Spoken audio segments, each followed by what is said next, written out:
Machilipatnam NH65 పక్కన కేవలం 13,000కే గజం. Sunny science gated Vilas KBP developers. ఇప్పుడు ఈ సినీ కార్మికుల సమ్మె జరుగుతుంది కదా సార్, దీన్ని మీరు ఎలా చూస్తున్నారు? దీని పరిష్కారం ఏంటి? అంటే ఇదివరకు ఇలాంటి సమస్యలు వచ్చినప్పుడు అండి పెద్దవాళ్ళు చాలామంది ఉండేవారు. ఒక డివిఎస్ రాజు గారు కానీ, ఒక ఎంఎస్ రెడ్డి గారు కానీ, దాసరి గారు, లేకపోతే దాసర్ గారు కానీ, రామానాయుడు గారు కానీ, ఇలాంటి వాళ్ళతో వచ్చి కూర్చొని పిలిచి పరిష్కారం చేసేవారు. ఇవాళ అట్లా ఎవరు సినిమాలో ఈయన పెద్ద, ఈయన చెప్పిన మాట వినాలని వాళ్ళు ఎవరు ఏర్పట్ల.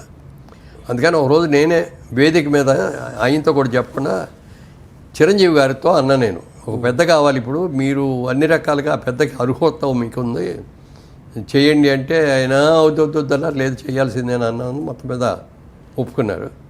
తర్వాత ఎందుకో ఎక్కడో హర్ట్ అయ్యారు పాపం. హర్ట్ చేశారు, ఎవరో కావాలని చేశారో అట్లా అయిందో తెలియదు. అప్పుడు అనౌన్స్ చేశాడు, ఇక నేను సినిమా పెద్దగా ఉండదలుచుకోలేదు, సినిమా బిడ్డగా మాత్రం ఉంటాను, సినిమా ఇండస్ట్రీకి ఏదైనా కష్టం వచ్చినప్పుడు నేను వచ్చి ఆదుకుంటాను, అంతేగాని పెద్దగా ఉండను అని చెప్పి అన్నాడు. ఇప్పుడు చిరంజీవి గారు కూడా నిన్న ఛాంబర్ వాళ్ళందరినీ పిలిచి మాట్లాడటం జరిగింది. ఇవాళ కార్మికులను కూడా పిలుస్తున్నారు. వాళ్ళతో కూడా మాట్లాడిన తర్వాత ఏ విధంగా సంధి చేయాలో చూసి, ఎందుకంటే ఇండస్ట్రీ కూడా శాలరీలు పెంచాలి, పెంచక తప్పదు. కార్మికులు ప్రతి రోజుకి కాస్ట్ ఆఫ్ లివింగ్ పెరిగిపోతుంది. కానీ ఇవాళ పెద్ద సినిమాల వాళ్ళు పెద్ద 100 కోట్లు 1000 కోట్ల మీద తీస్తారు కాబట్టి వాళ్ళకి ఏం పెద్ద బాగుండదు. చిన్న సినిమా వాళ్ళు బలైపోతున్నారు. ఇప్పుడు ఇవాళ మళ్ళీ వేజెస్ పెంచిన ఏంటి, ఇంకా కాస్ట్ పెరిగిపోద్ది కదా. అంటే ఈ కార్మికులు అలా అని చెప్పారని కాదు, వయ్యా మీడియాగా చేయాలి, వాళ్ళని దృష్టిలో పెట్టుకోవాలి. ఇటు ప్రొడక్షన్ కాస్ట్ని కూడా దృష్టిలో పెట్టుకొని వయ్యా మీడియాగా చేసుకొని సాధించుకుంటే. ఇప్పుడు కార్మికులు చేస్తున్న ఈ ఉద్యమం పోరాటంలో న్యాయం ఉందంటారా? ఏమంటారు దీన్ని? తప్పలేదండి. ఇప్పుడు పనిచేసేవాడు అమ్మని కదా అడుగుతావు. అవును, ఆకలేస్తుందంటే అమ్మ దగ్గరికి వెళ్ళి అమ్మ అన్నం పెట్టమంటాం, లేకపోతే భార్య దగ్గరికి వెళ్ళి పెట్టమ్మా అంటాం, లేకపోతే కూతురు దగ్గరికి అమ్మ పోయిన వడ్డించమంటాం. వాళ్ళు మరి వాళ్ళకున్న కష్టాలకే నిర్మాతలే కదా అడగాల్సింది. వాళ్ళు అడగటం తప్పు కాదు.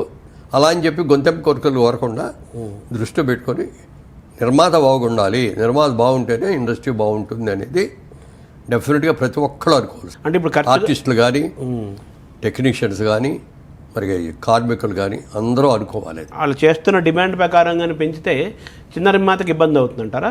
అవుతుంది కదా. ఇప్పుడు పెద్ద సినిమాకి వచ్చే దోరకొడికి ఇప్పటికీ చూస్తే ఎన్ని రెట్లు పెరిగినాయండి. అవును, ప్రొడక్షన్ కాస్ట్. అయితే ఇప్పుడు అందరూ అనేది ఏంటంటే, ఇప్పుడు సినిమా ప్రొడక్షన్లో హీరో, డైరెక్టరు, ఇప్పుడు మ్యూజిక్ డైరెక్టర్ కూడా యాడ్ అయిపోయాడు.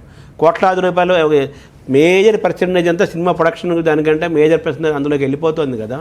అంతంత తీసుకున్న వాళ్ళు వీళ్ళకి ఇవ్వడానికి ప్రాబ్లం ఏంటనేది కూడా ఒక విమర్శ ఉంటుంది. అదే ఓ పక్కనేమో హ్యూజ్ రెమ్యూనరేషన్స్ తీసుకుంటూ వెళ్ళిపోతా అంటే రోజు కష్టపడే వాళ్ళకి మాకేమొస్తుంది అనేది భావన. అది ప్రొడక్షన్లో మేజర్ షేర్ వాళ్ళదే అవుతుంది కదా, డైరెక్టర్ హీరో అంతే.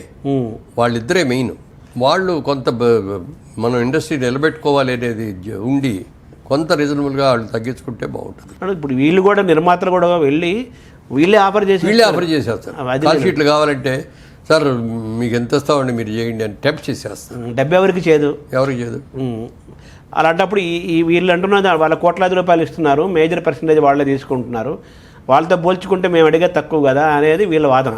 నిజమే, అది తప్పేం కాదు. అది ఇప్పుడు ఫెడరేషను, నిర్మాతలు ఇది రెండు ఉన్నాయి కదా, ఈ రెండింటి మధ్య సయోధ్య ఉండాలంటారు. అదే ఫిల్మ్ ఛాంబర్లో మిగిలిన అన్ని విభాగాలు, ఫెడరేషన్ ఇవన్నీ కూడా ఫిల్మ్ ఛాంబర్లో భాగాలి.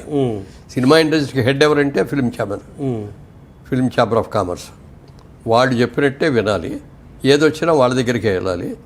వాళ్ళు కూడా నిర్ణయించలేని పరిస్థితి వస్తే పెద్దల దగ్గరికి వెళ్ళాలి. అలా చిరంజీవి గారు నేను పిలిపించి వీడితో మాట్లాడడం జరిగింది.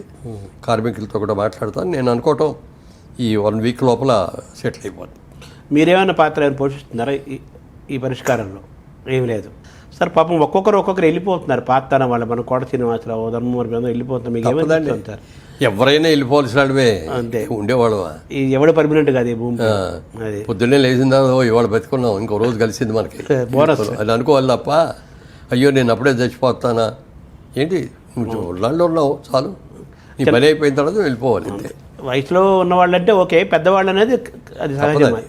అందుకని మేము కూడా ఇప్పుడు వీసా వచ్చేసేది, మాకు టికెట్ కూడా కొనుక్కొని ఉన్నాం. ఎప్పుడు ఎక్కమంటే ఇప్పుడు ఎక్కేటి. అవునుగా, అది దైవ నిర్ణయం, అది మనం చేయలేము. బట్ మీ వరకు మీరు మానసికంగా ఫిట్గా ఉన్నారు, చాలా జ్ఞాపక శక్తి ఉంది, అలాగే కామన్ సెన్స్ ఉంది, లౌక్యం ఉంది, ప్రజెన్స్ ఆఫ్ మైండ్ ఉన్నాయి, అన్నీ ఉన్నాయి కదా. ఇవి కూడా జెనెటిక్గా వచ్చిందంటారా, సాధన ఏమైనా ఉందా మీకు? జెనెటిక్గా వచ్చినాయి. అంటే చిన్నప్పుడు మరి తల్లిదండ్రులు మన గైడ్ చేసే విధంగా ఉంటుంది కదా. అవును. మా అమ్మగారి ఇన్ఫ్లుయెన్స్ ఆమె అది ఎక్కువ.